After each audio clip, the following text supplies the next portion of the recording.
La ilahe illallah'tın пайдасын айтып өтөбүз. Мына ушул сөздүн өзүнө жараша, мына ушул таухид калимасынын өзүнө жараша өзгөчөлүгү бар деп айтышат алымдар. Мына ушул la ilahe illallah'та чекит белгиси болгон тамга жок.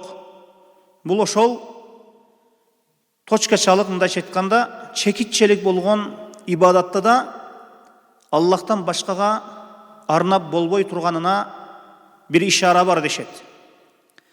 Экинчи бир өзгөчөлүгү, la ilahe illallah сөзү айтылган убакытта эринди кыймылдатпай деле айта алат экен киши. La ilahe illallah сөзүн эриниңизди кыймылдатпай айта аласыз. Бул дегени эми риядан, кожо көрсүн, кожо уксун, мына ушул сыяктуу рия иштерден, рия амалдардан алыс болуп, ыхластуулукка ишара бар дешет. Бирөөгө билдирбей зикир кылууңуз бул ыхластуулукка жакын. Мына ошондуктан бул сөз ихлас, калиматул ихлас, ихлас калимасы деп айтылынат. Бул калыс Аллах үчүн айтылуусу керек экендигине ишара бар экенин билсек болот. Дагы бир өзгөчөлүгү, жауфи тамгалар дейилет. Бардык тамгалар иштен чыга турган тамгалар дейилет. Эрин кыймылдабай, ички тараптан айтылып, ички тараптан чыга турган тамгалардан турат экен. Ар бир момун la ilahe illallah маанисин түшүнүп, амал кылып башкаларга жеткиргенге аракет кылуусу керек. Пайгамбарлардын эң биринчи максаты да мына ушул la ilahe illallah сөзүн өз коомдоруна жеткирүү болгон. Хадисте айтылынды: "Мен кана ахиру каламуху la ilahe illallah дахалал жанна." Кимдин акыркы сөзү la ilahe illallah болсо, бейишке кирет деп хадисте айтылынды. Бирок бул нерсени айтууга баары адамга эле насип боло бербейт. Бул нерсени айтуу la ilahe illallah сөзүн айтып жүргөндөр көп, бирок аны өлүп жаткан кезде Аллах буйрган пендеси гана айтат. Бул үчүн себебин кылуу керек. Эгер жашоосун мына ушул сөз менен, la ilahe illallah менен өткөргөн инсан гана, ошол инсанга гана бул нерсе өлөр кезинде айтуу ошол инсанга гана насип болот. La ilahe illallah менен жашап, амал кылып, ага адамдарды чакырып өткөн инсан өлөрүндө бул сөз айта алат, иншалла. Буга бир мисал, бир кишинин тоту кушу болгон. Тоту кушуна la ilahe illallah'ты үйрөткөн экен. Бардык убакытта la ilahe illallah'ты айтат экен жана тоту кушу. Муну көрүп ээси аябай кубанган, үйрөтүп койгонуна. Бирок күндөрдөн бир күн данын, суусун берип, капасты жаап коюу, эшигин жаап коюу эсинен чыгып калат.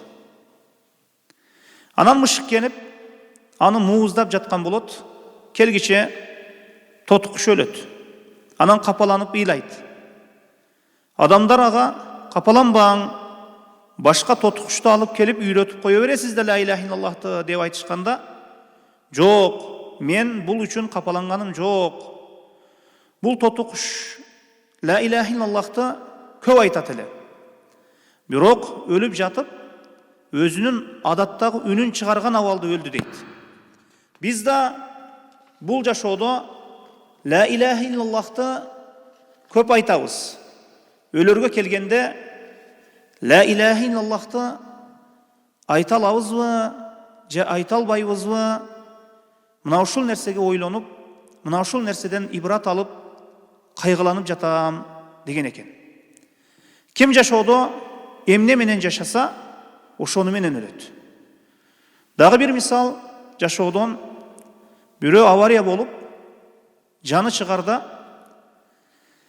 анан ага адамдар алдына келіп, ла иляха иллаллах деп айтқан деп айтса, чеге тұрған сигарет барбы дейді екен. Ла иляха иллаллах деп айтқан десе, екі қолын ерініне қойған авалда, чеге тұрған нәрсе бергіле деп өлді дешет. Адамдар мына ушул окуяга күбө болгон адамдар мына ушундай деп айтышат. Жашоосу мына ушуну менен өткөн, өлөр кезинде мына ошол нерсени сурап өлдү дейт. Сияру Аламин Нубала деген китептин 13 тому 76 бетинде имам Захаби рахимахулла Абу Зуррата Разинин жашоосунан төмөнкү окуяны келтирет. Абу Зуррата Рази чоң мухаддис алымдардан болгон, хадис илимине өмүрүн арнаган киши. Мухаддис чоң алымдардан. Мына ушул киши жан берер кезде анын жанына шериктери топтолушат. Шериктери дагы мухаддис алымдардан алым кишилер, ошол айланасына топтолгон адамдар Абу Хатим ибн Варра, Мунзир ибн Шаадан деген чоң алымдар болгон. Мына бул мисал, бул жакшы үлпөттүн жемиши. Чогулуп турган адамдардагы жөнөкөй адамдар эмес, алым адамдар. Анан булар чогулуп Пайгамбарыбыз саллаллаху алейхи вассаламдын хадисин эске алышат да, Пайгамбарыбыз саллаллаху алейхи вассаламдын хадисинде айтылат: "Лaqinu ла иляха иллаллах маутакум". Өлүктөрүңөргө ла иляха иллаллахты талкин кылгыла деп, өлүктөрдөн максат өлүм төшөгүндө жаткан адамдарга, ошол өлүм төшөгүндө жаткан адамга ла иляха иллаллахты айтып эсине салгыла деген хадис бар. Анан алар ушундай чоң алымга ла иляха иллаллахты үйрөтөбүзбү деп бири-бирине айтышат. Анан уялышат. Ошол чоң алымга ла иляха иллаллахты эске салуудан, айттыруудан уялышат. Анткени Абу Зурра дагы жакшы билет, бул мухаддис алымдар дагы жакшы билет. Пайгамбарыбыз саллаллаху алейхи вассалам хадисин: "Мен кана ахиру каламу ла иляха иллаллах дахалал жанна". Кимдин акыркы сөзү ла иляха иллаллах болсо, бейишке кирет деген хадисте. Мына ошондо булар өз ара кеңешип, анан жанагы мына ушул хадисти, кимдин акыркы сөзү ла иляха иллаллах деген хадисти иснады менен өз алдыбызча музакара кылып айтабыз дешет. Иснады менен айтабыз дешет бири-бирибизге. Айтып жаткандай болобуз, мына ушул хадисти, мына ушинтип Абу Зурранын эсине салабыз дешет. Абу Зуррата Рази мына ушул калиманы айтса эми, мына ушул хадисти эске салып койсок, ла иляха иллаллах сөзүн айтып кетсе экен деп, мына ушул нерсеге аракет кылышат. Түздөн түз өзүнө ла иляха иллаллах сөзүн айттырууга кыжаалат болуп, мына ушул хадистин иснадын айтып эсине салууга бел байлашат. Мына ушинтип Ибн Варра баштайт, ошол хадистин санадын айтып баштайт. Хаддасана Абу Васиб, хаддасана Абдул Хамид деп, санатты акырына чейин айта албай калат. Абу Хатим да чоң мухаддис алымдардан, ал да хадистин санадын айта баштайт. 3-4 рауи өткөндөн кийин ал жагына өтө албай коет. Хадистин иснадын улап айта албай коет.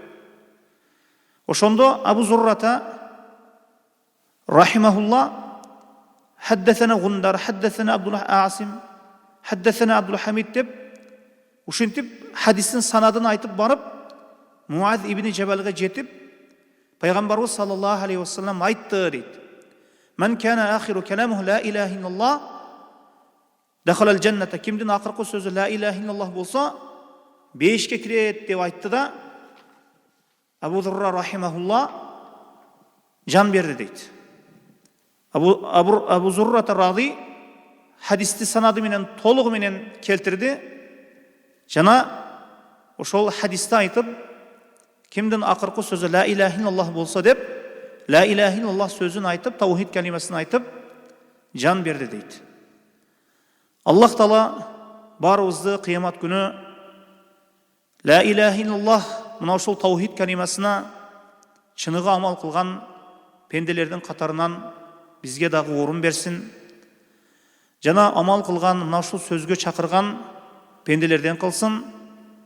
Barыбызга ölür kezibizde, can berer kezibizde la ilahe illallah sözün aytуу nasip bolsun. Allah Taala mına şol nersede özü jardamçı bolsun. Allahu alem ve sallallahu ala Muhammedin ve alihi ve sahbihi ve sellem.